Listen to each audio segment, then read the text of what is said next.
Hello friends, my name is Reena Sen and welcome to my YouTube channel RBS official. तो friends, जैसा कि आप लोग जानते हैं कि मैंने एसटेट की सीरीज स्टार्ट की हुई है पीवाईक्यूज़ की, जिसमें मैंने आपको 2019, 20 और 21 के पीवाईक्यू कराए हैं टीजीटी पीजीटी के।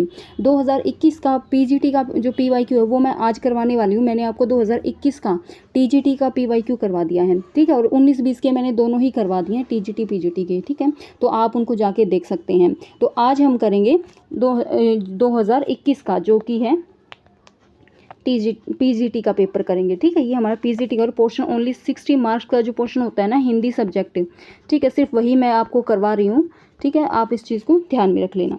चलिए अब हम चलते हैं, अपना स्टार्ट करते हैं। क्वेश्चन नंबर 91 से स्टार्ट करते हैं। क्वेश्चन नंबर 91 क्या कहता है कि जातिवाचक संज्ञा से रहित वाक्य है। देखो फ्रेंड्स, मैं आपको बता दूं कि ये जो क्वेश्चन है ना, इस क्वेश्चन में मुझे डाउट है। इन्होंने ऑप्शन नंबर 2 राइट कर रखा है कि इन्होंने, जो कि ये एसटेट की आंसर की है ऑफिशियल, उसमें आपको ऑप्शन नंबर 2 है जो कि राइट दे रखा है। जातिवाचक संज्ञा से रहित इन्होंने पूछा है। रहित मीन्स यानी कि जिसमें जातिवाचक संज्ञा नहीं हो, लेकिन इसमें ना साफ हमें ये दिखाई दे रहा है कि भाई इसमें जातिवाचक संज्ञा है। कैसे कि देखो, एक तो पर्वत ये छठा दर्शनीय होते हैं। एक तो पर्वत है ना, हमारा क्या है, एक किसकी जाति बता रहा है, पर्वतों की जाति बता रहा है, क्योंकि पर्वतों में अलग अलग नाम होते हैं पर्वत के, जैसे हिमालय पर्वत हो गया और भ्रंशोत्तर पर्वत है और तरह तरह के पर्वत है, ठीक है। तो उनकी ये ना पर्वतों की एक जाति होगी, तो पर्वत क्या हो गया, जाति होगी। अब देखो, दर्शनीय क्या है, एक बहुवचन में आता है, तो बहुवचन वाले शब्द भी किस में आते हैं, हमारे जातिवाचक संज्ञा में आते हैं। तो इन्होंने पूछा था रहित, तो रहित तो है ही नहीं, और आंसर इन्होंने 2 ही दे दिया। अब देखो, मैं अपने अकॉर्डिंग बताती हूँ कि मुझे इसका क्या आंसर लगता है और क्यों लगता है, आपको रीज़न के साथ बताती हूँ। देखो, फर्स्ट ऑप्शन क्या है कि हमें बुराइयों से बचना चाहिए। अब देखो, बुरा क्या है, बुरा एक विशेषण है, ठीक है, यानी कि बुरा एक व्यक्ति, बुरा आदमी, ठीक है, तो बुरा विशेषण है। लेकिन इन्होंने बना दिया बुरा से बुराई या बुराइयों, ठीक है, ये बना दिया। अब इन्होंने बुरा से बुराइयों बना दिया, तो ये इसका क्या बना दिया, इसका एक भाव बना दिया बुराई, ठीक है। तो हमें बुराइयों से बचना चाहिए, ये है, ये कौन सा जो है, ये भाववाचक संज्ञा होगी, ठीक है। अब देखो, पर्वतीय छठा दर्शनीय होती है, ये मैंने आपको बता ही दिया। ये मेरे अकॉर्डिंग की पर्वत और दर्शनीय ये क्या होती हैं, ये हमारी उसमें आ जाती है, किसमें, जातिवाचक संज्ञा में, ठीक है, जातिवाचक संज्ञा में आती हैं। थर्ड जो ऑप्शन है क्या है कि वह कलयुग का दुर्योधन है। अब देखो, कलयुग क्या है, एक है ना, युग में से इसको एक नाम दे दिया, ठीक है, युग में से इसको एक नाम दे दिया। क्या नाम दे दिया, कलयुग। जैसे युग है ना, आपको पता है 4 युग होते हैं, कलयुग है, सतयुग है, त्रेता युग है, द्वापर युग है, ठीक है। तो उन युग, अगर खाली युग आता तो हमारी इसमें जातिवाचक संज्ञा होती, लेकिन इन्होंने क्या दे दिया, युग में भी एक नाम दे दिया जो कि कलयुग नाम दिया, तो ये है ना, वो दे दिया, तो ये क्या हो गया, एक व्यक्तिवाचक संज्ञा में आ गया। अब दुर्योधन भी एक व्यक्ति का नाम है, अगर यहाँ पे कोई लड़का लिखते, कोई आदमी लिखते, उनकी जाति का बोध कराता, लेकिन ये क्या रखा, इन्होंने प्रॉपर नाम लिखा, दुर्योधन नाम लिखा और कलयुग नाम लिखा, तो ये किस में आ गए, हमारे व्यक्तिवाचक संज्ञा में। तो मैं आपको बताती हूँ कि ये जो है, ये हमारे किस में आ गए, व्यक्तिवाचक संज्ञा में आ गए। देखो, ये जो ऑप्शन नंबर 3 है ना, ये भी हमारा किस में आ गया, व्यक्तिवाचक संज्ञा में। अब देखो, ऑप्शन नंबर 4 देखो, यशोदा हमारे घर की सरस्वती है। सरस्वती, देखो, यशोदा नाम, फिर से नाम आ गया, ठीक है, और सरस्वती फिर से नाम आ गया। देखो, घर की सरस्वती यानी कि एक तरीके से वो एक देवी का नाम ले रही है, लेकिन अगर वो यही कहती ना, यशोदा हमारे घर की देवी है, या फिर कुछ और नाम लेते, तो ये क्या होता, ये जातिवाचक संज्ञा में आता, ठीक है। लेकिन उन्होंने प्रॉपर नाम ले दिया कि देवी है, सॉरी सरस्वती है, इन्होंने प्रॉपर नाम ले दिया, तो ये भी हमारे किस में आ जाएंगे, व्यक्तिवाचक संज्ञा में आ जाएगा, ठीक है। देखो, ये किस में आएगा, ये आएगा भाववाचक संज्ञा में, ये किस में आएगा, व्यक्तिवाचक जातिवाचक संज्ञा में। और जो वह कलयुग का दुर्योधन है, ये व्यक्तिवाचक में, और यशोदा हमारे घर की सरस्वती, ये भी व्यक्तिवाचक में, ठीक है फ्रेंड्स। तो मेरे अकॉर्डिंग जो ऑप्शन नंबर इसमें एक अलग है, यहाँ पे देखो, जातिवाचक संज्ञा से रहित पूछा है ना, अगर यहाँ पे रहित ना पूछ के यहाँ पे ये सहित पूछते, ठीक है, कि भाई इनमें से कौन सी जातिवाचक संज्ञा है, जातिवाचक के साथ है, तो हमारा ऑप्शन नंबर 2 हो सकता था राइट, ठीक है, क्योंकि इसी में ही सिर्फ क्या है, इन तीनों में से जातिवाचक संज्ञा है और किसी में भी नहीं है, ठीक है। अब देखो, जातिवाचक संज्ञा इन्होंने रहित पूछ लिया, तो मेरे अकॉर्डिंग यहाँ पे सहित होना चाहिए जब हमारा ऑप्शन नंबर 2 राइट होगा, ठीक। ठीक है, लेकिन रहित के साथ टू ऑप्शन राइट नहीं हो सकता। ठीक है फ्रेंड्स, अब एक चीज़ और, अगर आप लोगों को है ना इनके जो ये क्वेश्चन दे रखा है कि जातिवाचक संज्ञा से रहित वाक्य है, यानी कि इसके बिना इन चारों ऑप्शन में से आप बता सकते हो और विद एक्सप्लेनेशन, तो आप प्लीज़ कमेंट में करके बताइए ताकि मैं भी उसको देखूँ कि क्या मतलब क्या मिस्टेक हुई है क्या नहीं हुई है। ठीक है, तो आप अगर इसको अच्छे से एक्सप्लेन करके और मुझे बता सकते कि इस रहित जो है इसी के साथ मैम इसका आंसर ये बनेगा और क्यों बनेगा वो भी आप मुझे रीज़न देंगे बाकी सभी ऑप्शनों के साथ। ठीक है, तो वो आप कमेंट में लिख के बता देना, बाकी आप देख सकते हैं क्योंकि हर चीज़ का ना एक रीज़न होता है कि भाई ये इसका आंसर ये आया तो ये क्यों आया। ठीक है, तो ये चीज़ हमें जाननी ज़रूरी होती है। चलिए नेक्स्ट क्वेश्चन पे चलते हैं। नेक्स्ट क्वेश्चन क्या है हमारा, नेक्स्ट क्वेश्चन है कि भाई अलंकारों से संबंधित कौन सा कथन सही नहीं है। क्या दिया है, नेगेटिव दिया है। अब देखो, अर्थ साम्य यमक का आवश्यक तत्व है, इसलिए समानार्थक शब्दों की आवृत्ति में यमक अलंकार होता है। तो देखो फ्रेंड्स, ये ही हमारा क्या हो जाएगा, गलत हो जाएगा। गलत क्यों हो जाएगा, देखो अर्थ साम्य यमक का आवश्यक तत्व है इसलिए समानार्थक शब्दों की आवृत्ति, देखो शब्दों की आवृत्ति ये चीज़ तो ठीक है कि शब्दों की आवृत्ति तो होती है यमक अलंकार में, लेकिन क्या होती है कि जहाँ एक शब्द से अधिक बार प्रयुक्त हो और उसके अर्थ अलग अलग हो। ठीक है, यानी कि एक शब्द एक से अधिक बार मतलब आ जाता है किसी वाक्य में और उसके अर्थ अलग अलग होते तो यमक अलंकार होता है। लेकिन इन्होंने क्या कहा है कि समानार्थक शब्द, यानी कि जितने भी मतलब कि शब्द आएंगे तो उनका जो अर्थ है वो समान होगा। तो ये ना गलत हो जाएगा, समान नहीं होगा बल्कि जितने भी शब्द आएंगे उनका अर्थ अलग अलग होगा, तो हमारा क्या हो जाएगा, यमक अलंकार होगा। ठीक है, तो इन्होंने ये स्टेटमेंट गलत दे रखी है। अब देखो ऑप्शन 2 है कि उपमेय में उपमान का संशय होने के कारण संदेह अलंकार में सत्यासत्य का निश्चित नहीं होता है। देखो उपमेय में उपमान का संशय यानी कि डाउट हो जाता है। ठीक है, और उसी के कारण संदेह अलंकार में सत्यासत्य का निश्चित नहीं होता है कि भाई ये सत्य है या असत्य है, तो ये निश्चित नहीं होता। ठीक है, अगर देखो सिंपल सी बात है, किसी चीज़ में डाउट होगा तो हम उसको है ना कंफर्मेशन नहीं दे सकते कि ये चीज़ ठीक है या गलत है। ठीक है, तो यही संदेह अलंकार है, तो यही हमारा इसमें ये स्टेटमेंट सही दे रखी है। अगर मैं आपको एग्जाम्पल दूँ तो क्या दे सकती हूँ कि भाई यह देखो, यह मुख है या चंद्र है।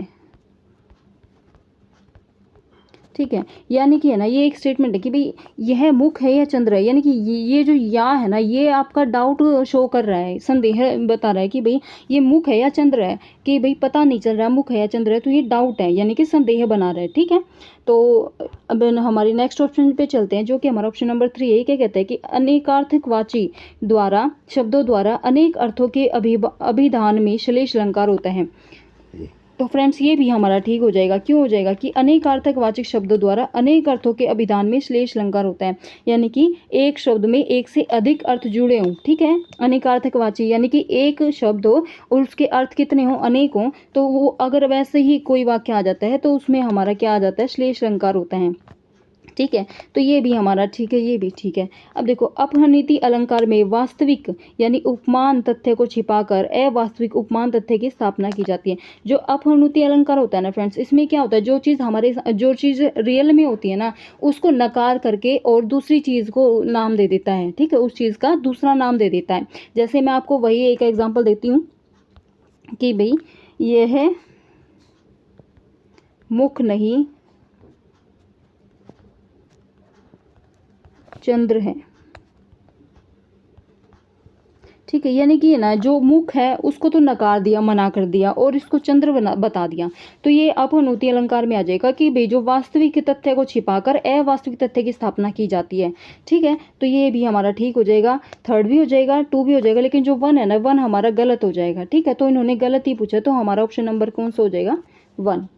चलिए नेक्स्ट क्वेश्चन पे चलते हैं। नेक्स्ट क्वेश्चन है हमारा 93 क्या कहते हैं कि यह वार्णिक संवर्त छंद है, इसके क्वेश्चन पढ़ लेते हैं पहले कि निम्नलिखित में से मालनी छंद का लक्षण नहीं है, नहीं बताना है। ठीक है, तो कौन सा नहीं है, देखो ऑप्शन नंबर 1 है कि यह वार्णिक संवर्त छंद है, इसके प्रत्येक चरण में 15 वर्ण होते हैं, इसमें 7 और 8 वर्णों पर यति होती है, यह नगण नगण मगण यगण यगण के योग से बनता है। देखो इस अगर हम ऐसे ना पढ़ पाए तो ऐसे कर सकते हैं कि यह एक यहाँ यह क्या है, दो नगण, एक मगण और दो यगण से योग से बनता है। ठीक है, तो फ्रेंड्स हमारा देखो ऑप्शन नंबर देखते हैं कि हमारा ऑप्शन नंबर कौन सा। देखो यह वार्णिक संवृत छंद है, ये बिल्कुल ठीक है। ठीक है कि यह एक वार्णिक संवृत छंद है। फिर है ऑप्शन नंबर 2, इसके प्रत्येक चरण में 15 वर्ण होते हैं, ये भी बिल्कुल ठीक है कि भाई जो मालिनी छंद है इसके चरण में 15 वर्ण होते हैं। ऑप्शन नंबर 3 है कि इसमें 7 और 8 वर्णों पर यति होती है। तो फ्रेंड्स यही हमारा ऑप्शन जो है गलत हो जाएगा, इसमें 7 और 8 वर्णों पर यति नहीं होती। ऑप्शन नंबर 4 क्या है कि यह नगण नगण मगण यगण यगण के योग से बनता है, यानी कि इसमें 2 नगण होते हैं, एक मगण होता है और 2 यगण होते हैं, तो इनके योग से बनता है। ठीक है, तो ये भी बिल्कुल ठीक हो जाएगा। तो हमारा ऑप्शन नंबर 3 है जो वो राइट हो जाएगा, क्योंकि ये हमारा गलत है, इसमें 7 और 8 वर्णों पर यति नहीं होती है। चलिए नेक्स्ट क्वेश्चन पे चलते हैं। नेक्स्ट क्वेश्चन क्या कहता है कि सर्वनाम विषयक कौन सा विवरण गलत है। अब हमें इसमें गलत बताना है कि जो सर्वनाम के उससे गलत कौन सा है। ये संज्ञा के स्थानापन्न होते हैं, यह निश्चयवाचक और पुरुषवाचक सर्वनाम है, कोई अनिश्चयवाचक सर्वनाम है, आप केवल आदरार्थ प्रयुक्त होता है। देखो अब हम ऑप्शन नंबर 1 से स्टार्ट करते हैं कि ये संज्ञा के स्थानापन्न होते हैं, यानी कि है ना यहाँ पे ये संज्ञा के स्थान पर आते हैं, तो बिल्कुल ठीक है, जो सर्वनाम है संज्ञा के स्थान पर आते हैं। फिर है यह निश्चयवाचक और पुरुषवाचक सर्वनाम है, बिल्कुल ठीक है कि यह जो है वो निश्चयवाचक में भी आता है, पुरुषवाचक में भी आता है। ठीक है, अब देखो कोई अनिश्चयवाचक सर्वनाम है, मैंने बताया था कि कोई और कुछ जो है ये अनिश्चयवाचक सर्वनाम होता है। ठीक है कि भाई कोई व्यक्ति आया है, इसमें कुछ भी हो सकता है, तो ये कोई और कुछ क्या होता है हमारा अनिश्चयवाचक सर्वनाम में, बिल्कुल ठीक है। लेकिन आप केवल आदरार्थ प्रयुक्त होता है, बिल्कुल गलत है। आप जो है वो केवल आदरार्थ यानी कि आदर करने के लिए प्रयुक्त थोड़ा होता है। आप जो है ना निजवाचक सर्वनाम में आता है फ्रेंड्स, निजवाचक सर्वनाम में। ठीक है, आप जो शब्द है वो निजवाचक सर्वनाम में आता है, जैसे ये काम मैं अपने आप ही कर लूँगा। ठीक है, तो वो ये हमारा निजवाचक के लिए प्रयुक्त होता है, केवल आदरार्थ के लिए प्रयुक्त नहीं होता। ठीक है, तो इसलिए हमारा ऑप्शन नंबर जो 4 है ना वो ही राइट हो जाएगा, और इन्होंने गलत ही पूछा है, तो गलत ही हमारा ऑप्शन नंबर 4 हो जाएगा। ठीक है, चलिए नेक्स्ट क्वेश्चन पे चलते हैं। नेक्स्ट क्वेश्चन क्या है, क्वेश्चन नंबर 95। ये क्या कहता है कि भाई ओज कांतिमती गोड़िया गोड़ी रीति के विषय में यह स्थापना किस आचार्य की है। ओज कांतिमती गोड़िया, तो ये इन्होंने पूछा है कि गोड़ी रीति के विषय में यह स्थापना किस आचार्य की है। तो भामे की है, वामन की है, दंडी की है या रुद्रट की है। तो फ्रेंड्स हमारा जो ऑप्शन नंबर है वो 2 राइट हो जाएगा, क्योंकि यह वामन जी की है। ठीक है, चलिए नेक्स्ट क्वेश्चन पे चलते हैं जो कि है 96। ये क्या कहता है कि अधिसूचना के विषय में असंगत कथन, मतलब कि इसमें भी हमें गलत कथन बताना है। ऑप्शन नंबर 1 है कि इसमें विविध सरकारी नियमों, आदेशों आदि की घोषणा होती है, प्रेषक के स्थान पर उत्तम पुरुष एक वचन का प्रयोग किया जाता है, इसका संबंध सर्वसाधारण या संबंधित व्यक्तियों से होता है, इसे राजपत्र में प्रकाशित किया जाता है। तो फ्रेंड्स ऑप्शन नंबर हमारा कौन सा राइट हो जाएगा। ऑप्शन नंबर राइट हो जाएगा हमारा ऑप्शन नंबर 2, क्योंकि ये ही गलत है। क्या है कि प्रेषक के स्थान पर उत्तम पुरुष एक वचन का प्रयोग किया जाता है, तो ये हमारा ऑप्शन नंबर गलत हो जाएगा।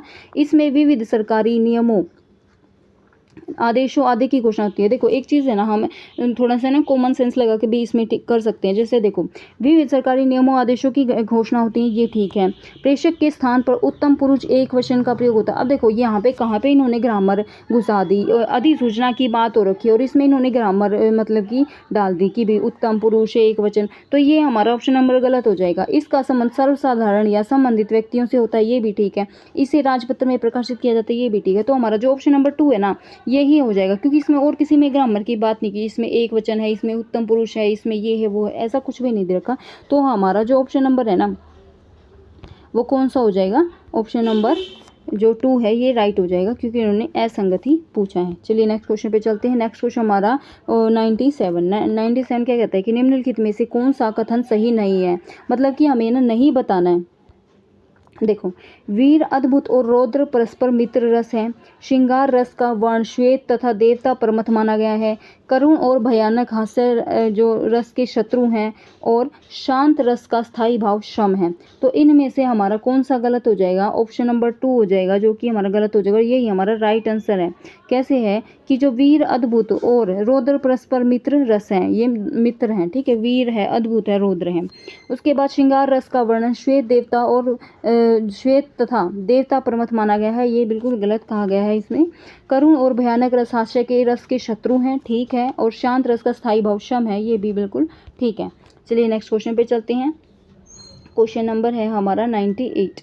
98 क्या कहता है कि निम्नलिखित में असंगत कथन बताना है। असंगत कथन देखो, हिंदी के रीति शास्त्र का आधार संस्कृत काव्य शास्त्र है।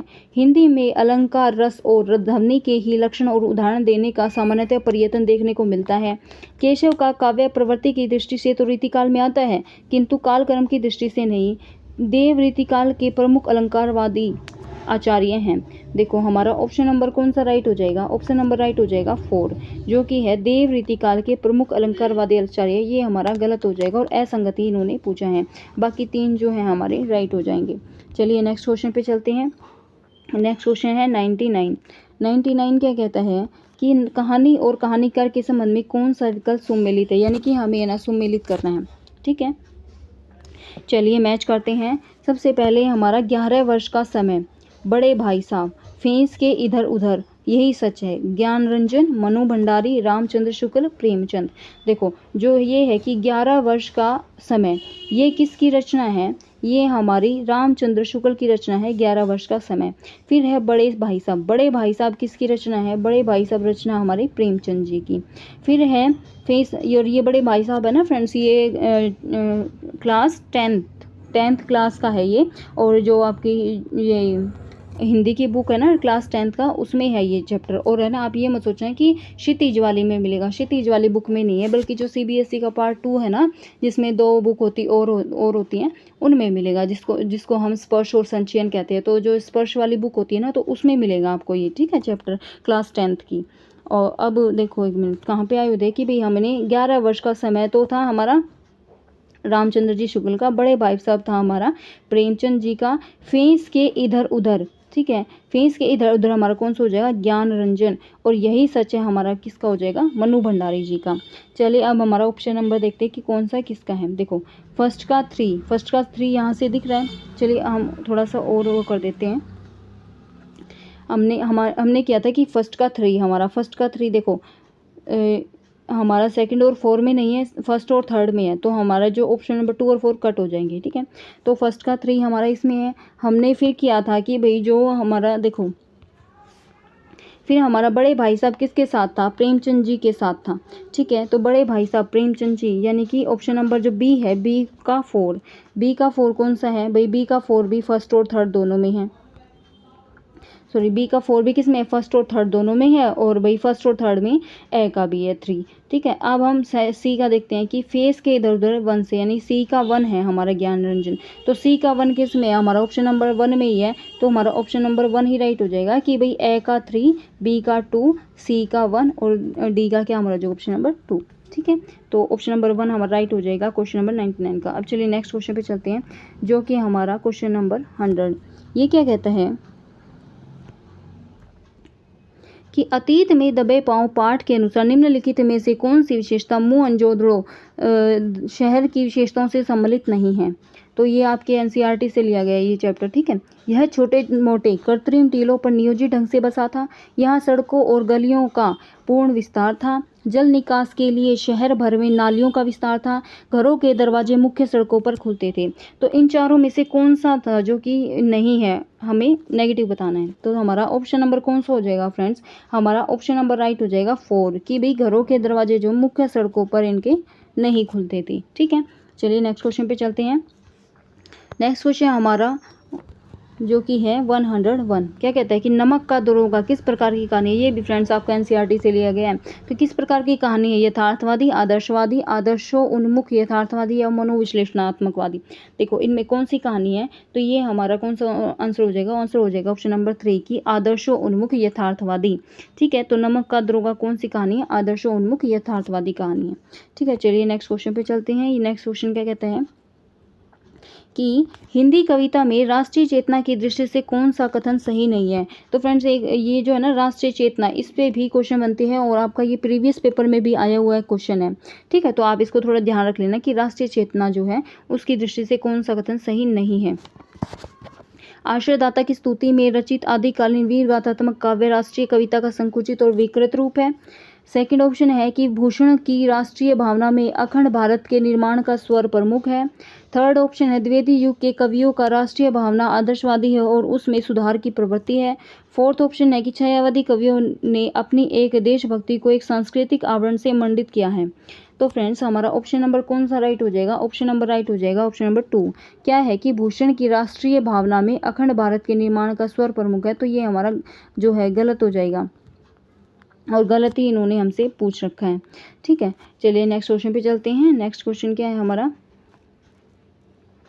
103 क्या कहता है कि एक कहानी यह भी पाठ के अनुसार मनु भंडारी को साहित्य की दुनिया में प्रवेश किसने करवाया। कॉलेज प्रिंसिपल ने, प्राध्यापिका शीला अग्रवाल ने, राजेंद्र यादव ने, डॉक्टर अंबालाल ने। तो फ्रेंड्स हमारा ऑप्शन नंबर कौन सा हो जाएगा, 2 राइट हो जाएगा, प्राध्यापिका शीला अग्रवाल जी। तो फ्रेंड्स मैंने अभी देखा ना कि एक साथ ही इन्होंने 3-4 क्वेश्चन दे दिए जो कि आपके एनसीईआरटी चैप्टर से लिए गए हैं। तो आप अपनी एनसीईआरटी को भी रिवाइज करते रहना। ठीक है, उसमें से भी काफ़ी क्वेश्चन आपके बनते हैं। चलिए नेक्स्ट क्वेश्चन पे चलते हैं। नेक्स्ट क्वेश्चन हमारा 104। संतो देखत जाग बौराना, टोपी पहिरे माला पहिरे छाप तिलक अनुमाना। ठीक है, तो कबीर के उक्त पद का केंद्रीय भाव क्या है, यानी कि इस पद में कौन सा ही मतलब क्या भाव छिपा हुआ। देखो संसार की असारता, योग साधना की जटिलता, धर्म ग्रंथों की उपादेयता, बाह्य आडंबरों की निरर्थकता। देखो अब क्या कह रखा है कि संतो देखत जग बोराना, कि भाई है ना जो संत है उनको देख के क्या हुआ, जग जो है बोरा गया है, पागल हो गया है। टोपी पहरे यानी कि कोई क्या करता है, टोपी पहनता है, कोई माला पहरे, कोई माला पहनता है गले में, छाप तिलक अनुमाना, और कोई क्या करता है कि अपने माथे पर तिलक छापता है। ठीक है, तो ये क्या कहा है कि भाई इसके मतलब कि इसका केंद्रीय भाव क्या है। तो देखो संसार की असारता नहीं होगा, योग साधना की जटिलता नहीं होगा, धर्म ग्रंथों का उपादेयता नहीं होगा, बाहरी आडंबरों की निरर्थकता क्या है, ये हमारा आंसर जो हो जाएगा राइट हो जाएगा। ठीक है, अब देखो नेक्स्ट क्वेश्चन पे चलते हैं। नेक्स्ट क्वेश्चन 105 ये क्या कहता है कि तुलसीदास ने अपनी किस रचना में अन्य रचनाओं की अपेक्षा चातक की निष्ठा को भक्त की अनन्यता के रूप में विस्तार पूर्वक चित्रित किया है। ठीक है, कि मतलब कि है ना जो तुलसीदास जी है ना उनकी ये चारों ही, सबसे पहले बता दूं ये चारों ही क्या हैं, उनकी ही लिखी हुई कविता हैं या फिर उनकी ही लिखी हुई जो भी आप कह सकते हैं कि भी रचना है। विनय पत्रिका, रामचरितमानस, दोहावली, कवितावली। ठीक है, अब इन्होंने क्या कहा कि अपनी किस रचना में चातक की निष्ठा को भक्त की अनंतता के रूप में विस्तार पूर्वक चित्रित किया है। ठीक है, तो ये हमारा ऑप्शन नंबर कौन सा हो जाएगा, ऑप्शन नंबर राइट हो जाएगा 2 जो कि हमारी दोहावली। ठीक है, तो इसी में ही इन्होंने क्या किया है, चातक की निष्ठा को भक्त की अनंतता के रूप में विस्तार पूर्वक चित्रित किया है। चलिए नेक्स्ट पे चलते हैं। नेक्स्ट क्वेश्चन है हमारा 106 ये क्या कहता है कि क्रिया शब्दों के विषय में कौन सा कथन सही नहीं है, जो कि हमें नहीं बताना है। कर्म के आधार पर क्रियाएं मुख्यतः 2 प्रकार की होती है, सकर्मक और अकर्मक। प्रयोग के आधार पर कुछ क्रिया शब्द सकर्मक और अकर्मक दोनों तरह के होते हैं। द्विकर्मक क्रियाओं में एक कर्म प्राणी बोधक और दूसरा कर्म पदार्थ बोधक होता है। सभी प्रेरणार्थक क्रियाएं अकर्मक होती हैं।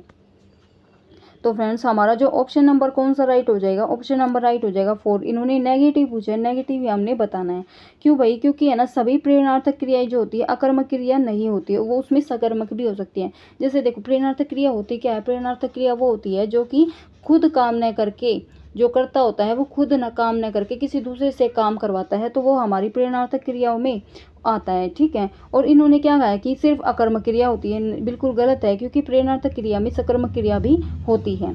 ठीक है, चलिए नेक्स्ट क्वेश्चन पे चलते हैं जो कि हमारा है 107। तो ये क्वेश्चन क्या कहता है, चलिए देखते हैं। एक मिनट में आप थोड़ा छोटा कर दूँ क्योंकि ये इसमें 4 ऑप्शन है, ठीक है। चलिए, काव्य हेतु विषय में कौन सी विचार सारणी सही नहीं है? इसमें भी हमें क्या पूछा है? नेगेटिव पूछा। देखो, काव्य के मुख्यतः 3 हेतु माने गए हैं: प्रतिभा, व्युक्ति, निपुणता और अभ्यास। व्युक्ति को ही निपुणता कहा गया है। कवि की नवोन्मेष शालिनी बुद्धि को प्रतिभा कहते हैं। मम्मट शक्ति प्रतिभा यानी कि जिसको निपुणता का है, और अभ्यास, तीनों को सम्मिलित रूप से काव्य हेतु मानते हैं। भामे के अनुसार प्रतिभा काव्य का अनिवार्य हेतु नहीं है। प्रतिभा के अभाव में भी अध्ययन और अभ्यास के द्वारा काव्य जो है संभव है। अब देखो, इनमें से हमारा कौन सा ऑप्शन हो जाएगा? हमारा ऑप्शन नंबर 4 है, जो कि हमारा राइट हो जाएगा। और राइट या इन्होंने ही हमसे गलत पूछा है, तो गलत ही है। भामे के अनुसार प्रतिभा काव्य की अनिवार्य हेतु नहीं है। प्रतिभा के अभाव में अध्ययन और अभ्यास के द्वारा कार्य संभव है। जब प्रतिभा ही नहीं रहेगी, उसका ही अभाव हो जाएगा, तो उसमें अध्ययन और अभ्यास काव्य कैसे संभव हो जाएगा? ठीक है, तो ये हमारा गलत हो जाएगा। चलिए नेक्स्ट क्वेश्चन पे चलते हैं। नेक्स्ट क्वेश्चन है हमारा क्वेश्चन नंबर 8, ठीक है। नेक्स्ट क्वेश्चन देखो क्या कहता है कि काव्य गुणों के विषय में कौन सा कथन सही नहीं है? इसमें भी हमें नहीं बताना है काव्य गुणों के विषय में। आचार्य वामन गुण को शब्दार्थ का धर्म मानते हैं। आनंदवर्धनाचार्य गुण को रस का धर्म मानते हैं। भरत मुनि ने गुणों को 10 शब्द गुणों और 10 अर्थ गुणों में विभाजित किया है। फिर उसके बाद है मम्मट ने 3 ही गुण माने हैं, ठीक है। इनमें से हमें बताना है। देखो क्या कहा गया है कि भाई काव्य गुण का हमें बताना है कि मम्मट ने 3 ही गुण माने हैं: माधुर्य, ओजर और प्रसाद, ठीक है। देखो हमारा ऑप्शन नंबर कौन सा राइट हो जाएगा? ऑप्शन नंबर राइट हो जाएगा 3। क्या कहा है कि भरत मुनि ने गुणों को 10 शब्द गुणों और 10 अर्थ गुणों में विभाजित किया, तो ऐसा बिल्कुल भी उन्होंने कुछ भी नहीं किया है। तो हमारा जो गलत हो जाएगा वो ऑप्शन नंबर 3 गलत हो जाएगा। चलिए नेक्स्ट क्वेश्चन पे चलते हैं। नेक्स्ट क्वेश्चन हमारा क्या है? नेक्स्ट क्वेश्चन हमारा 109। इसमें क्या कहता है कि किस विकल्प में छंद का लक्षण सही नहीं है? छंद का लक्षण इसमें बताना कि किस में सही नहीं है। द्रुत, विलंबित, वर्णित, संवर्त छंद है जो नगण, दो भगण और रगण के योग से बनता है। सेकंड ऑप्शन है कि वंशशत वार्णिक संवर्त छंद जो जगण, तगण, जगण और रगण के योग से बनता है। चौपाई मात्रिक समछंद है जिसके अंत में लघु गुरु वर्जित माना गया है। सोरठा मात्रिक अर्ध समछंद है जिसमें समचरण तुकांत होते हैं। तो फ्रेंड्स हमारा इसमें ऑप्शन नंबर कौन सा राइट हो जाएगा? ऑप्शन नंबर राइट हो जाएगा 4। क्यों राइट हो जाएगा? क्योंकि देखो ये फर्स्ट बिल्कुल ठीक है कि द्रुत, विलंबित, वार्णिक संवर्त छंद है जो नगण, दो भगण और रगण के योग से बनता है। वंशशत छंद जो है ये वार्णिक संवर्त छंद है जो जगण, तगण, जगण और रगण के योग से बनता है। चौपाई मात्रिक समछंद है जिसके अंत में लघु गुरु वर्जित माना गया है, ठीक है, यानी कि लघु गुरु नहीं होता है। फिर है जो सोरठा मात्रिक अर्ध समछंद है ना, इसमें क्या कहा गया है? इसमें समचरण तुकांत होते हैं। देखो सबसे पहले बता दो, सोरठा जो है ना मात्रिक अर्ध समछंद नहीं होता, अर्ध सक्षम नहीं होता। ये कौन सा छंद होता है? ये मात्रिक जो है ये समछंद होता है, ठीक है। इसमें दिया गया अर्ध समछंद, तो ये नहीं होता, ठीक है। और इसमें क्या होता है? चार तुकांत नहीं होती, इसमें चरण 4 तुकांत नहीं होते। इसमें क्या होता है जो है ना पहला और तीसरा होता है ना, उसमें तो 11-11 मात्राएं होती हैं, और जो दूसरा और चौथा चरण होता है उसमें 13-13 मात्राएं होती हैं, ठीक है। उसमें 13-13 मात्राएं होती हैं, ठीक है। तो आई होप आपको समझ में आ गया। ऑप्शन नंबर 4 जो हो जाएगा हमारा राइट हो जाएगा। चलिए नेक्स्ट क्वेश्चन पे चलते हैं। नेक्स्ट क्वेश्चन है हमारा 110। ये क्या कहता है कि निम्नलिखित में से शुद्ध वाक्य है, इनमें से शुद्ध बताना है। हमें सदैव ही सत्य बोलना चाहिए। तुम्हारी बात सुनते सुनते मैं उगता गया हूँ। बालक खाना खाकर और दूध पीकर सो गया। हमें समस्त प्राणी मात्र का हित सोचना चाहिए, ठीक है। तो इन सब में से हमें शुद्ध बताना है कि इनमें से हम शुद्ध शब्द कौन सा है। तो फ्रेंड्स हमारा जो ऑप्शन नंबर है वो 3 राइट हो जाएगा कि बालक खाना खाकर और दूध पीकर सो गया, ये हमारा बिल्कुल राइट हो जाएगा। अब देखो ऑप्शन नंबर 1 क्या है, हमें सदैव ही सत्य बोलना चाहिए। तो देखो इन्होंने सदैव के साथ ही लगा दिया, तो ये हमारा गलत, हमें सदैव सत्य बोलना चाहिए, तो हमारा ये भी हो सकता है, ठीक है, इसलिए ये हमारा गलत हो जाएगा। तुम्हारी बात सुनते सुनते मैं उगता गया हूँ, क्या मैं मतलब कि उग गया हूँ, ऐसे भी लिख सकते हैं, तो ये भी हमारा गलत हो जाएगा। हमें समस्त प्राणी मात्र का हित सोचना चाहिए, देखो समस्त भी बोल दिया, प्राणी मात्र भी बोल दिया, या तो हमें समस्त प्राणियों का हित सोचना चाहिए, ऐसे हो सकता था, तो ये भी हमारा गलत हो जाएगा। ऑप्शन नंबर जो 3 है ना हमारा राइट हो जाएगा कि बालक खाना खाकर और दूध पीकर सो गया, ठीक है। चलिए नेक्स्ट क्वेश्चन पे चलते हैं। वो क्या कहता है कि भाई निम्नलिखित में विशेषण युक्त वाक्य कौन सा है, इनमें से बताना विशेषण युक्त वाक्य कौन सा है। मोहन अनेक, मतलब जिसमें विशेषण है, मोहन अनेक कलाओं में पारंगत है, हमें बुराई से बचना चाहिए, और बच्चों की सफलता से माता पिता को प्रसन्नता होती है, बिना बताए अचानक चला गया, वह बिना बताए अचानक चला गया। देखो इनमें से विशेषण युक्त है, इनमें विशेषण कौन से में है। देखो सबसे पहले मैं आपको बताती हूँ, ऑप्शन नंबर हम 2 से करते हैं कि हमें बुराई से बचना चाहिए। अगर है ना यहाँ पे आ जाता बुरा, ठीक है, तो ये हमारा विशेषण हो जाता, ठीक है, और बुरा के आगे एक संज्ञा भी होनी चाहिए, जिससे हमारा जो है ये विशेषण युक्त हो जाता। तो इसमें अभी बुराई दे दिया, तो बुराई क्या बन गई, एक तरीके से हमारी भाववाचक संज्ञा बन गई, ठीक है, तो ये गलत हो जाएगा। बच्चों की सफलता से माता पिता को प्रसन्नता होती है, तो ये क्या है, इसमें है ना कहीं भी हमें विशेषण नहीं दिखाई दे रहा, क्योंकि बच्चों की सफलता से माता पिता को प्रसन्नता होती है, इसमें कहीं भी विशेषण नहीं दे रखा है, जिस जो कि भाई जो संज्ञा होती है ना उसके पहले आता है, यानी कि संज्ञा या सर्वनाम के पहले जो कोई शब्द आता है उसको क्वालिफाई करने के लिए, तो वो विशेषण जो है इसमें दे ही नहीं रखा। वह बिना बताए अचानक चला गया, तो इसमें भी कोई विशेषण नहीं दे रखा है, विशेषण जो होते हैं आपको पता ही है, तो इसमें जो है इसमें भी नहीं दे रखा, तो हमारा जो ऑप्शन नंबर 1 है वो राइट हो जाएगा। क्यों, कैसे दे रखा, देखो मोहन अनेक कलाओं में पारंगत है, यानी कि है ना मोहन के बारे में क्या विशेषता है, मोहन की भी अनेक कलाओं में पारंगत है, वो कलाओं में अच्छा है, तो उसकी विशेषता बता दे, किसकी, मोहन की विशेषता बता दी, तो इसीलिए हमारा ऑप्शन नंबर 1 है ना जो ये राइट हो जाएगा, ठीक है, तो हमारा आंसर कौन सा हो जाएगा, ऑप्शन नंबर 1। चलिए नेक्स्ट क्वेश्चन पे चलते हैं। 112 ये क्या कहता है,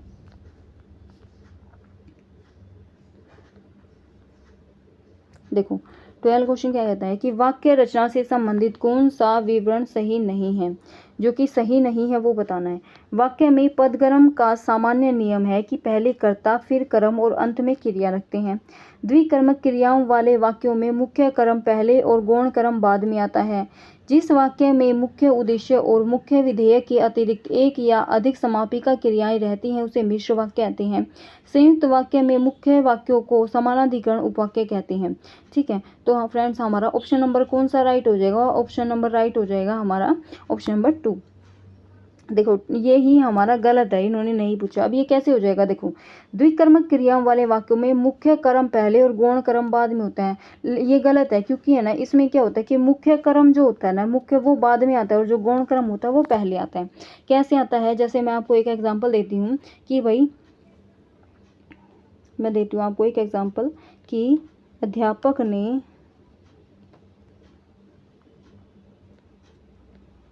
छात्रों को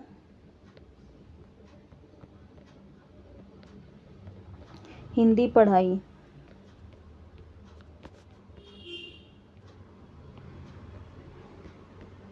ठीक है, ये एक एग्जांपल दे दिया कि अध्यापक ने छात्रों को हिंदी पढ़ाई। अब इसमें क्या है कि भाई जो छात्रों को हो गया ना, ये कौन सा हो गया, ये भी एक कर्म है, और हिंदी पढ़ाई ये भी क्या है, एक कर्म है, ठीक है। अब देखो मेन चीज़ क्या है कि अध्यापक ने हिंदी पढ़ाई, ये भी हमारा वाक्य बन सकता है, तो मैं और अध्यापक ने छात्रों को बोलेंगे बस, उसके बाद कुछ नहीं बोलेंगे, तो ये भी हमारा क्या है, एक कर्म है कि अध्यापक ने छात्रों को और अध्यापक ने हिंदी पढ़ाई। तो मेन चीज़ क्या हुई जिससे हम अपना वाक्य बना सकते हैं, तो हिंदी पढ़ाई हुई, क्यों, ये क्या हो गया हमारा मेन चीज़, यानी कि हमारा मुख्य कर्म हो गया, और मुख्य कर्म क्या है, बिल्कुल बाद में आया हुआ है लास्ट में। अब देखो छात्रों को, ये भी एक कर्म है कि किसको पढ़ाई, भाई छात्रों को पढ़ाई है, तो ये जो दूसरा कर्म होता है ये हमारा क्या है, पहले आ गया, ठीक है। तो इन्होंने क्या कर रखा है कि द्विकर्मक क्रियाओं वाले जिसमें 2 कर्म होते हैं उन वाक्यों में मुख्य कर्म पहले और गौण कर्म बाद में आता है, लेकिन इसमें क्या मैंने आपको एग्जांपल के थ्रू बताया कि जो मुख्य कर्म था वो तो बाद में आया है और जो गौण कर्म है वो पहले आता है,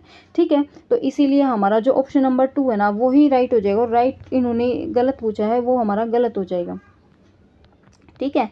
तो ऑप्शन नंबर 2 जो हमारा है ये क्या हो जाएगा, ये ही इन्होंने नहीं पूछा है और नहीं यही हो जाएगा, ठीक है। चलिए नेक्स्ट क्वेश्चन पे चलते हैं। नेक्स्ट क्वेश्चन क्या है कि 113 ये क्या कहता है, थोड़ा इधर करके मैं आपको दिखा देती हूँ, ठीक है।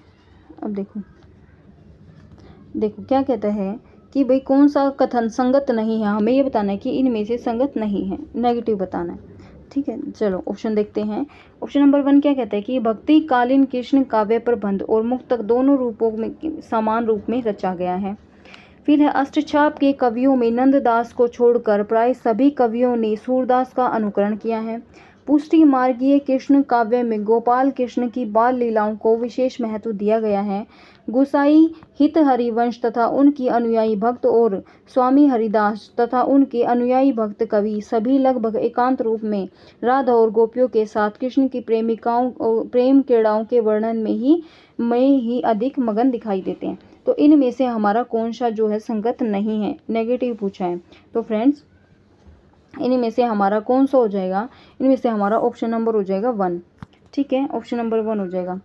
अब देखो इन्होंने संगत नहीं पूछा है, ठीक है, तो हमारा ऑप्शन नंबर हो जाएगा 1। 1 कैसे होगी, भक्तिकालीन जो कृष्ण काव्य है उसमें प्रबंध और मुक्तक दोनों रूपों में समान रूप में रचना की गई, ऐसा नहीं हो सकता, या तो देखो प्रबंध होगा या मुक्तक होगा, तो दोनों रूप समान रूप में नहीं होंगे, ठीक है। चलिए नेक्स्ट क्वेश्चन पे चलते हैं। नेक्स्ट क्वेश्चन क्या कहता है, देखो नेक्स्ट क्वेश्चन क्या है कि निम्नलिखित में विलोम शब्द युग्म नहीं है, ठीक है, तो जिसका विलोम नहीं है वो बताना है। देखो विरल सघन बिल्कुल है, बिल्कुल हमारा फर्स्ट ऑप्शन राइट है। संलिप्त निर्लिप्त ये भी बिल्कुल ठीक है। अनिमेष निमेष, अनिमेष और निर्निमेष जो है ये एक दूसरे के क्या है, पर्यायवाची हैं, तो विलोम नहीं है, ठीक है, तो हमारा ऑप्शन नंबर 3 है, यही राइट हो जाएगा। निषिद्ध विहित ये भी एक दूसरे के विलोम है। अब देखो अगर ये पर्यायवाची हैं तो इनका विलोम क्या होगा, अनिमेष का विलोम क्या हो जाता है, निमेष, ठीक है, तो अनिमेष का विलोम क्या होएगा, निमेष होएगा, और जो अनिमेष है वो निर्निमेष का क्या है, निर्निमेष का पर्यायवाची है। अब देखो मैं आपको बताती हूँ कि जो अनिमेष है इसका अर्थ क्या होता है, ठीक है, अनिमेष जो है इसका अर्थ क्या होता है, इसका अर्थ होता है कि भाई बिना पलक झपकाई या गिराई, ठीक है, मैं आपको बोल के बता देती हूँ कि बिना पलक झपकाई या गिराई या फिर एक तरीके से लगातार, ठीक है, और निमेष का मतलब ऐसा कुछ नहीं होता, ठीक है, तो इसका विलोम निमेष हो जाएगा हमारा। चलिए नेक्स्ट क्वेश्चन पे चलते हैं। नेक्स्ट क्वेश्चन है 115। 115 क्या कहता है, इनमें से कवियों की संख्या की अपेक्षा कवियों के महत्व पर अधिक ध्यान दिया जाता है। काव्य धाराओं का विवेचन जैसा इतिहास है वैसा अन्यत्र नहीं। शुक्ल जी के हिंदी साहित्य का इतिहास के संबंध में उक्त कथन है, तो ये किसके लिए कथन है किया गया है, तो देखो बाबू श्याम सुंदर दास, डॉक्टर बच्चन सिंह, राम कुमार वर्मा, गणपति चंद्र गुप्त।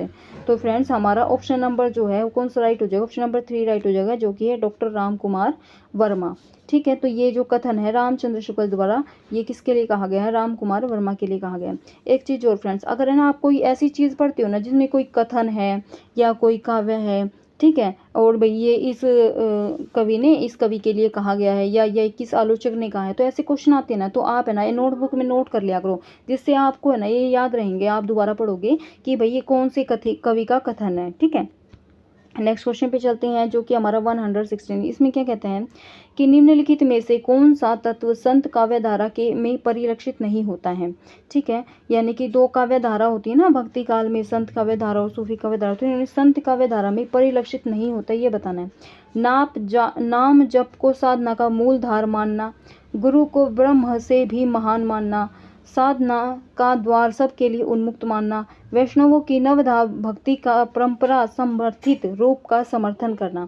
तो इन चारों में से हमारा कौन सा ऑप्शन हो जाएगा, ऑप्शन नंबर जो है 4 राइट हो जाएगा। क्या है कि भी नहीं बोला है ना, तो वैष्णव की नवधा भक्ति का परंपरा समर्थित रूप का समर्थन करना ये हमारा नहीं है, ठीक है। नेक्स्ट क्वेश्चन पे चलते हैं जो कि हमारा नेक्स्ट क्वेश्चन 117। ये क्या कहता है कि निम्नलिखित में से कौन सी कृति साहित्य अकादमी से पुरस्कृत नहीं हुई है, इनमें से बताना कि इनमें से कौन सी है जिसको साहित्य पुरस्कार जो है नहीं मिला है।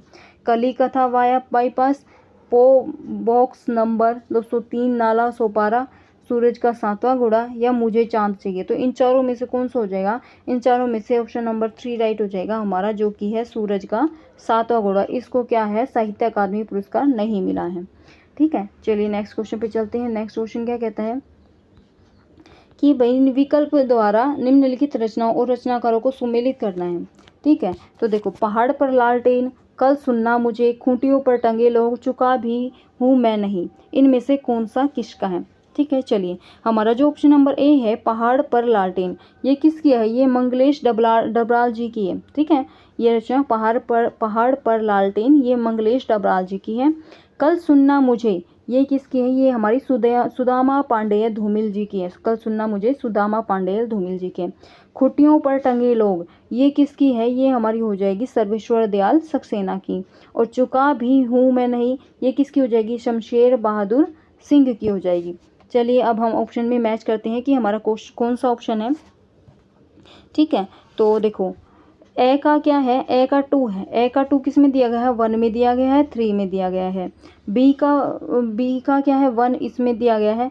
ये भी किस में? 1 में और 3 में दिया गया है। 2 कट हो जाएगा और 4 को हम फिर देखेंगे। ठीक है, अब देखो क्या है से में क्या दिया है? सी का हमारा जो ऑप्शन नंबर कौन सा है? 4 है। अब देखो फर्स्ट में तो है नहीं, ठीक है, फर्स्ट में तो है नहीं, तो सी का 4 हमारा ऑप्शन नंबर 3 राइट हो जाएगा। अब देखो चुका भी मैं हूँ, ये क्या है? यानी कि 4 का क्या हो जाएगा? 3 हो जाएगा। तो 4 का 3 भी हमारा ऑप्शन नंबर 3 में दिखाई दे रहा है। तो हमारा जो 118 है उसका आंसर 3 राइट हो जाएगा। ठीक है, ऑप्शन नंबर 3 राइट हो जाएगा। ये है हमारा ऑप्शन नंबर 3। ठीक है, चलिए नेक्स्ट क्वेश्चन पे चलते हैं। नेक्स्ट क्वेश्चन क्या कहता है कि एक कथन दे रखा है। ठीक है, क्या कथन दिया हुआ है? जबकि प्रत्येक देश का साहित्य वहाँ की जनता की चित्तवृत्ति का संचित प्रतिबिंब होता है, तब तक यह निश्चित है कि जनता की चित्तवृत्ति के परिवर्तन के साथ साथ साहित्य के स्वरूप में भी परिवर्तन होता चला जाता है। उक्त विचार किसका है? तो यह विचार जो है, ये कथन है, ये विचार है किसका है? बाबू गुलाब राय का, आचार्य रामचंद्र शुक्ल का, आचार्य हजारी प्रसाद द्विवेदी का, या डॉक्टर नगेंद्र का? तो फ्रेंड्स हमारा जो ऑप्शन हो जाएगा, ऑप्शन नंबर 2 राइट हो जाएगा, जो कि है आचार्य रामचंद्र शुक्ल का। तो ये कथन जो है आचार्य रामचंद्र शुक्ल जी का है। चलिए नेक्स्ट क्वेश्चन पे चलते हैं। नेक्स्ट क्वेश्चन क्या कहता है? आइए, एक कुत्ता और एक मैना पाठ के अनुसार किस रचनाकार की कविताओं में पशु पक्षियों के संवेदनशील जीवन का बहुत सूक्ष्म निरीक्षण है? रविंद्रनाथ टैगोर, हजारी प्रसाद द्विवेदी, महादेवी वर्मा, या सुमित्रा नंदन पंत? तो फ्रेंड्स हमारा ऑप्शन नंबर कौन सा राइट हो जाएगा? ऑप्शन नंबर राइट हो जाएगा 1, जो कि है रविंद्रनाथ टैगोर। ठीक है, चलिए नेक्स्ट क्वेश्चन पे चलते हैं। नेक्स्ट क्वेश्चन क्या कहता है कि कौन सा कथन सही नहीं है? जो कि कथन सही नहीं है हमने वो बताना है। सभी विद्वानों ने क्रिया विशेषणों के 2 भी भेद माने हैं, जो कि रीतिवाचक और कालवाचक। प्रयोग के अनुसार संबंध सूचक अव्यय 2 प्रकार के होते हैं, संबंध और अनुबंध या असंबंध। समुच्चय बोधक अवयवों के मुख्यतः 2 भेद है, समानाधिकरण व्याधिकरण, और विस्मयादिबोधक शब्द वाक्य से स्वतंत्र होते हैं। तो इनमें से कौन सा नहीं है, सही नहीं है, हमें वो बताना है। तो फ्रेंड्स हमारा ऑप्शन नंबर जो है ना 1 राइट हो जाएगा, क्योंकि सभी विद्वानों ने क्रिया विशेषणों के 2 ही भेद माने हैं, रीतिवाचक और कालवाचक। तो फ्रेंड्स ऐसा 2 थोड़ी ना माने, जो क्रिया विशेषण है उसके तो 4 भेद होते हैं। एक तो रीतिवाचक ही है, दूसरा है कालवाचक है, और तीसरा क्या है? एक स्थानवाचक भी होता है, एक स्थानवाचक क्रिया विशेषण भी होता है, और एक होता है परिमाणवाचक क्रिया विशेषण भी होते हैं। ठीक है, तो ये 4 माने हैं, तो इन्होंने सिर्फ 2 ही भेद माने, तो ये बोला, तो ये हमारा गलत हो जाएगा। ठीक है, चलिए नेक्स्ट क्वेश्चन पे चलते हैं। नेक्स्ट क्वेश्चन 122, ये क्या कहता है कि कौन सा कथन असंगत है? हमें ये बताना है कि असंगत कौन सा है। अभिधा को आचार्यों में शब्द की प्रथमा शक्ति कहा है, और अभिधा शब्द के प्रसंग प्राप्त अन्य अर्थ का भी बोध कराते हैं। शब्द कोश में शब्द का जो अर्थ दिया जाता है उसका आधार अभिधा शक्ति ही है। अभिधा शक्ति के द्वारा 3 प्रकार के शब्दों रूढ़, यौगिक और योग रूढ़ का अर्थ बोध होता है। तो देखो क्या हमारा कौन सा राइट हो जाएगा? 122 का राइट हो जाएगा ऑप्शन नंबर 2, और यही हमारा गलत हो जाएगा। क्या कि अभिधा शब्द के प्रसंग प्राप्त अन्य अर्थ का भी बोध कराते हैं, ये बिल्कुल भी नहीं है। अन्य अर्थ का बोध क्यों कराएंगे भाई? जो प्रसंग दे रखा है उसी का ये बोध कराएंगे। ठीक है, तो हमारा क्वेश्चन नंबर जो है नेक्स्ट, चलिए नेक्स्ट चलते हैं 123। इसमें क्या है? संधि दी गई है, देखो असंगत बतानी है कि षट प्लस आत्मा, बिल्कुल ठीक है, ये हमारा षट प्लस आत्मा क्या हो जाएगा? ये ठीक है, हमारा असंगत बतानी है। ठीक है, षडात्मा, ठीक है। उद प्लस शोषण उच्छ्वसन, ये भी ठीक है। सु प्लस अल्प, ये भी ठीक है, क्यों? सु प्लस अल्प क्या होता है? स्वल्प होता है। वाणी प्लस औचित्य, तो वाणी औचित्य तो ठीक है, लेकिन इसको है ना इक्वल टू करके वाणिज्योत्य ऐसे नहीं बनेगा। ठीक है, वाणी औचित्य में क्या होता है? डबल मात्रा आ जाएगी, जैसे मैं आपको लिख के बताती हूँ। वाण्योचित्य, ठीक है, ऐसे बनेगा, ठीक है। तो ये हो जाएगा। और ये है ना फ्रेंड्स, ये देखो मैंने आपको बताया था कि भाई ये रे ले और वह, ठीक है, जो ये रे और वह है ना, इनके आगे अगर आधा वर्ण आ जाए ना तो वो कौन सा हो जाएगा, हमारा यर्ण संधि हो जाएगा। तो ये हमारा जो है ना वाणिज्यित्य, ये किस में है, ये हमारा यर्ण संधि में है, ठीक है। सु प्लस अल्प, अब इसमें ये भी क्या है, हो जाएगा हमारा यर्ण संधि में ही हो जाएगा। क्यों क्यों क्यों हो जाएगा, क्योंकि ना देखो मैंने आपको बताया था ये रे वह, ठीक है, ये रे वह, ले को आप छोड़ दो, ले नहीं होगा।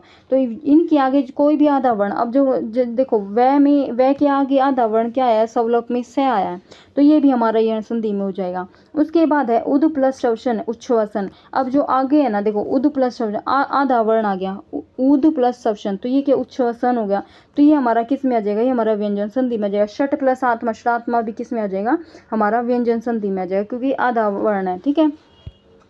चलिए नेक्स्ट क्वेश्चन पे चलते हैं। नेक्स्ट क्वेश्चन क्या है, 124। ये क्या कहता है कि शब्द का संधि विच्छेद सही नहीं है, इसमें भी हमें संधि विच्छेद बताना है। शरासन, शर प्लस आसन, परियक परी प्लस अंक, सदाशय सत प्लस आशय, घटाटोप घटा प्लस अटोप। अब देखो सरासन सर प्लस आसन बिल्कुल ठीक है, इन्होंने ठीक दे रखा है। परियंक परी प्लस अंक, ये भी ठीक है। सदाशय सत प्लस आशय बिल्कुल ठीक है, लेकिन घटाटोप है ना जो, ये हमारा गलत हो जाएगा। क्यों गलत हो जाएगा कि भाई देखो घटा टोप, आप ऐसे भी कर सकते हो घटा टोप करके, कैसे, यानी कि देखो घटा प्लस, अब देखो आ की मात्रा इन्होंने यहाँ लगा दी, ठीक है, और यहाँ भी क्या लगा दिया इन्होंने, अटोप लगा दिया, ठीक है, अटोप लगा दिया। अब देखो आ की मात्रा तो यहाँ लगा दी और ए यहाँ लगा दिया, तो कैसे होएगा भाई, अगर यहाँ पे ये होना था कि भाई घट प्लस अटोप, ठीक है, ऐसे तो ये बनता भी, लेकिन ऐसे नहीं बनेगा, तो इसीलिए ना ये हमारा क्या हो जाएगा, गलत हो जाएगा, ठीक है। अब मैं आपको बताती हूँ इसमें संधि कौन कौन सी है। देखो शरासन, सर प्लस आसन, हमारी कौन सी संधि हो जाएगी, इसमें हमारी दीर्घ संधि हो जाएगी, ठीक है। उसके बाद है पर्यंक, परी प्लस अंक, यानी कि यहाँ से ई निकला है और यहाँ से ए निकला है, तो ये भी हमारी कौन सी हो जाएगी, ठीक है, ये भी हमारी दीर्घ हो जाएगी। फिर है सदाशय, सत प्लस आशय, ये हमारी कौन सी हो जाएगी, ये हमारी व्यंजन संधि हो जाएगी, ठीक है, कौन सी हो जाएगी, व्यंजन संधि हो जाएगी, ठीक है। अब चलिए नेक्स्ट पे चलते हैं। घटा आटोप का तो मैंने आपको बता दिया, ठीक है। घट प्लस आटोप यानी ए प्लस क्या आएगा, ए आ जाएगा, तो ये हमारी कौन सी संधि हो जाएगी, ये भी हमारी दीर्घ संधि हो जाएगी, ठीक है। चलिए नेक्स्ट पे चलते हैं। ये क्या कहता है कि 125 यानी 125 क्वेश्चन है। ये क्या कहते हैं कि या अनुरागी चित्त की गति समझो नहीं कोई, ज्यों ज्यों बूढ़े श्याम रंग त्यों त्यों उज्ज्वल होई, ठीक है। तो देखो कौन सा अलंकार है इसमें, श्लेष और दीपक है, विरोधाभास और उत्प्रेक्षा है, श्लेष और भ्रांतिमान है, विरोधाभास और श्लेष है, ठीक है। देखो श्लेष का मैंने आपको क्या बताया था, ऑप्शन नंबर देखो इसमें हमारा 4 राइट हो जाएगा। मैं आपको बता देती हूँ क्यों। देखो सबसे पहले श्लेष, श्लेष क्या होता है कि एक शब्द में एक से अधिक अर्थ जुड़े हों तो उसको क्या हो, वो होता है कि भाई हमारा श्लेष अलंकार हो जाता है वो। और विरोधाभास क्या होता है, विरोधाभास में क्या होता है कि भाई विरोध न होने पर भी विरोध होने का आभास हो, वो हमारा विरोधाभास होता है। तो हमारा जो ऑप्शन नंबर है ना, ये हमारा 4 राइट हो जाएगा, जिसमें विरोधाभास और श्लेष अलंकार। देखो विरोध भी इसमें दिखा रखा है कैसे कि भाई यहाँ पे तो इन्होंने दे दिया बूढ़ा श्याम रंग, यहाँ पे दे दिया उज्ज्वल हुई, यानी कि एक तरीके से इन्होंने प्रकाश दिखा दिया और एक तरीके से इन्होंने क्या दिखा दिया, मतलब कि श्याम यानी कि काला दिखा दिया, ठीक है। तो इस तरीके से आप इसको मतलब कि पढ़ सकते हैं। और जो अलंकार है पहले आप इन सब को पढ़िएगा, उसके बाद आप ये जो पंक्तियाँ हैं इनको ठीक कर सकते हैं। चलिए नेक्स्ट क्वेश्चन पे चलते हैं। 126 ये कहता है कि एते एव विप्रियसता गुणा काव्येषु कीर्तिता, गुण विषयक उक्त मत किस आचार्य का है। तो ये किस आचार्य ने कहा है, तो फ्रेंड्स हमारा ऑप्शन नंबर कौन सा हो जाएगा, 1 राइट हो जाएगा, क्योंकि है भरत मुनि, ठीक है, ये भरत मुनि जी के द्वारा कहा गया है। चलिए नेक्स्ट क्वेश्चन पे चलते हैं। 127 ये क्या कहते हैं कि किस शब्द में अपत्यवाचक ए प्रत्यय का प्रयोग हुआ है, अपत्यवाचक ए प्रत्यय का प्रयोग हुआ है। देखो मैं आपको बता देती हूँ कि अपत्यवाचक है ना, ये होता क्या है, प्रत्यय, ठीक है। देखो ये जो अपत्यवाचक प्रत्यय होता है, ये क्या होता है कि इनसे संतान या वंश में पैदा हुए व्यक्ति का बोध होता है, यानी कि कोई भी संतान या वंश, कोई भी वंश चला रहा है तो उसमें पैदा हुए व्यक्ति का बोध होता है।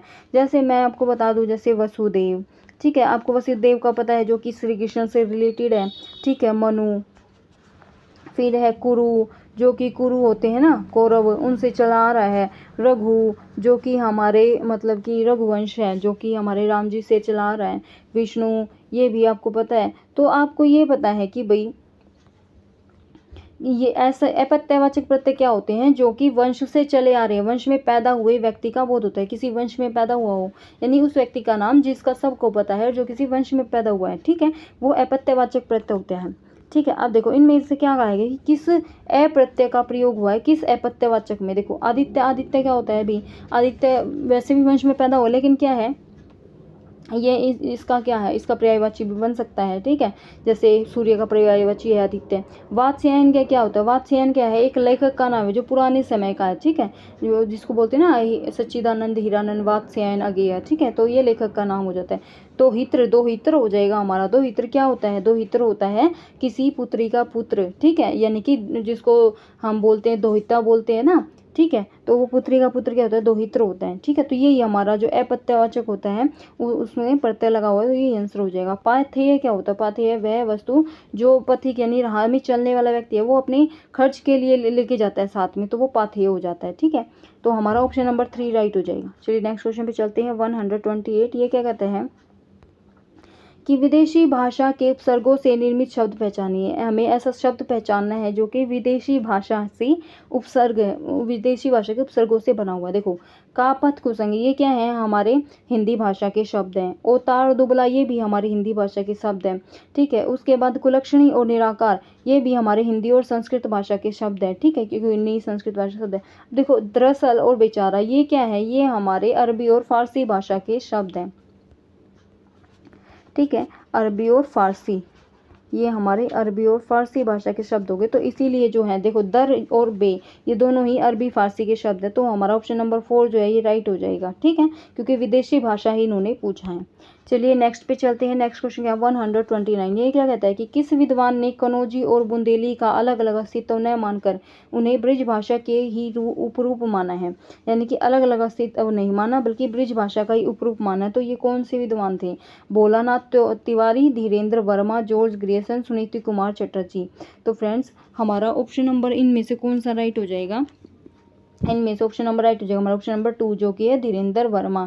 इन्होंने क्या कहा है कि भाई कन्नौजी और बुंदेली जो है इनका अलग अलग अस्तित्व नहीं है, ये ब्रज भाषा से ही बने हुए हैं। ठीक है, तो इसीलिए ये धीरेन्द्र वर्मा ने कहा है। चलिए नेक्स्ट क्वेश्चन पे चलते हैं जो कि 130 ये क्या कहता है कि छाया मत छूना कविता में छाया शब्द से कवि का क्या अभिप्राय है। छाया मत छूना कविता में छाया शब्द से कवि का क्या अभिप्राय, भविष्य की चुनौतियां और जीवन की कठोर वास्तविकता, छल कपट और दुर्विचार विगत की सुखद काल्पनिकता।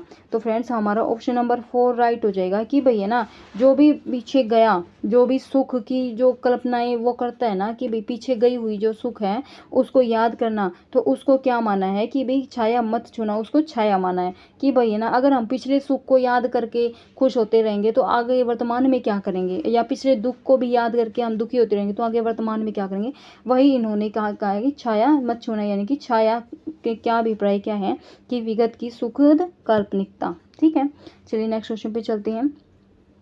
नेक्स्ट क्वेश्चन 131 क्या कहता है कि भक्ति आंदोलन के पूर्व सबसे शक्तिशाली अधार्मिक आंदोलन गोरखनाथ का योग मार्ग ही था। ठीक है, यह कथन किसका है, डॉक्टर पीताम्बर दत्त बर्थवाल का, आचार्य रामचंद्र शुक्ल का, डॉक्टर राम कुमार वर्मा का, आचार्य हजारी प्रसाद द्विवेदी का। तो इन चारों में से हमें बताना है। तो हमारा ऑप्शन नंबर कौन सा हो जाएगा, ऑप्शन नंबर 4 राइट हो जाएगा जो कि आचार्य हजारी प्रसाद द्विवेदी का है। ये कथन कौन सा कि भक्ति आंदोलन के पूर्व सबसे शक्तिशाली धार्मिक आंदोलन गोरखनाथ का योग मार्ग ही था। ठीक है, चलिए नेक्स्ट पे चलते हैं। नेक्स्ट क्या कहता है, किस विद्वान ने केवल पश्चिमी हिंदी और पूर्वी हिंदी को ही वास्तविक माना है, केवल पश्चिमी हिंदी और पूर्वी हिंदी को ही वास्तविक रियलिटी मान लिया, कौन है वो, उदय नारायण तिवारी, सुनीति कुमार चटर्जी, भोलानाथ तिवारी या जॉर्ज ग्रियर्सन। तो फ्रेंड्स हमारा ऑप्शन नंबर कौन सा राइट हो जाएगा, ऑप्शन नंबर 4 राइट हो जाएगा जो कि है जॉर्ज ग्रियर्सन। तो इन्होंने ही केवल पश्चिमी हिंदी और पूर्वी हिंदी को ही वास्तविक हिंदी माना है। चलिए नेक्स्ट क्वेश्चन पे चलते हैं 133 ये क्या कहते हैं कि निम्नलिखित में से कौन सा विचार अंबेडकर के विचारों के अनुरूप नहीं है। ठीक है, यानी कि अलग बताना है, जो अम्बेडकर के विचारों से अलग है। जाति प्रथा श्रम विभाजन की दोषमुक्त व्यवस्था है। नागरिकों को समान अवसर और समान व्यवहार उपलब्ध कराकर समता स्थापित की जा सकती है। मनुष्य को शक्ति के सक्षम और प्रभावशाली प्रयोग की भी स्वतंत्रता होनी चाहिए। भाईचारे का ही दूसरा नाम लोकतंत्र है। तो इन चारों में से कौन सा राइट हो जाएगा फ्रेंड्स? हमारा ऑप्शन नंबर 1 राइट हो जाएगा, जो कि जाति प्रथा श्रम विभाजन की दोष मुक्त व्यवस्था है। तो ये बिल्कुल गलत है, ये अंबेडकर के विचारों के अनुरूप नहीं है। चलिए नेक्स्ट क्वेश्चन पे चलते हैं। नेक्स्ट क्वेश्चन हमारा क्या हो जाएगा? 134। ये क्या कहता है? देखो, प्रभु प्रलाप सुनी कान बिकल भय बानर निकर आई गयु हनुमान जिमी। लक्ष्मण मूर्छा से संबंधित उक्त काव्यांश में हनुमान के अवतरण को किस रूप में चित्रित किया गया है? करुण रस के बीच शांत रस का आविर्भाव, श्रृंगार रस के बीच रौद्र रस की विकरालता, करुण रस के बीच वीर रस का प्रस्फुटन, या भयानक रस के बीच हास्य रस की फुहार। तो इनमें से कौन सा चित्रित किया गया है? तो फ्रेंड्स हमारा ऑप्शन नंबर 3 राइट हो जाएगा, जो कि है करुण रस के बीच वीर रस का प्रस्फुटन। तो यही चीज़ इसमें कहा गया है। चलिए नेक्स्ट क्वेश्चन पे चलते हैं। 135 क्या कहता है कि किस विकल्प में परस्पर पर्यायवाची शब्द नहीं है? हमें ये बताने की आपस में पर्यायवाची नहीं है। देखो, तालाब तड़ाक बिल्कुल ठीक है, जैसे सरोवर होता है तालाब, ये बिल्कुल एक दूसरे के पर्यायवाची हैं। इंद्र पुरंदर भी है। यमुना कालिंदी जो कि नदी का नाम है, ठीक है। गिरी कानन जो है, ये दोनों ही क्या हैं? अलग अलग है। क्योंकि देखो, गिरी का अर्थ क्या होता है? गिरी का अर्थ होता है एक तरीके से पर्वत, ठीक है। यानी कि पर्वत का ही पर्यायवाची क्या है? गिरी है। लेकिन जो कानन होता है, कानन किसका पर्यायवाची है? वन का है, जंगल का है, ठीक है। ये पर्वत है, जो पहाड़ है, ठीक है। तो ये इनके पर्यायवाची है, तो ये दूसरे के पर्यायवाची नहीं है। तो हमारा ऑप्शन नंबर 1 राइट हो जाएगा, ठीक है। चलिए नेक्स्ट क्वेश्चन पे चलते हैं। 136 ये क्या कहता है कि एते व धर्म मार्गस्य प्राण दश गुणा समर्था उक्त मत किस आचार्य का है? दंडी, वामन, भरत मुनि या भामह। तो फ्रेंड्स इन चारों में से हमें बताना है कि ये उक्त मत किस आचार्य का है। तो ये किसका हो जाएगा? हमारा ऑप्शन नंबर राइट हो जाएगा 1, ये दंडी जी का है, ठीक है। चलिए नेक्स्ट क्वेश्चन पे चलते हैं। 137 ये क्या कहता है कि श्रृंगार रस विषयक कौन सा रस जो है, कौन सा कथन जो है वो गलत है? श्रृंगार रस विषयक कौन सा कथन गलत है? देखो, ऑप्शन नंबर 1 क्या है कि भरत मुनि इसे उज्जवल, पवित्र और उत्तम मानकर इसका रस राजतव सिद्ध करते हैं। सेकंड है, इसके उद्दीपक विभावों के अंतर्गत मानव, मानवेतर, प्रकृति, देवता, जड़, चेतना सभी आ जाते हैं।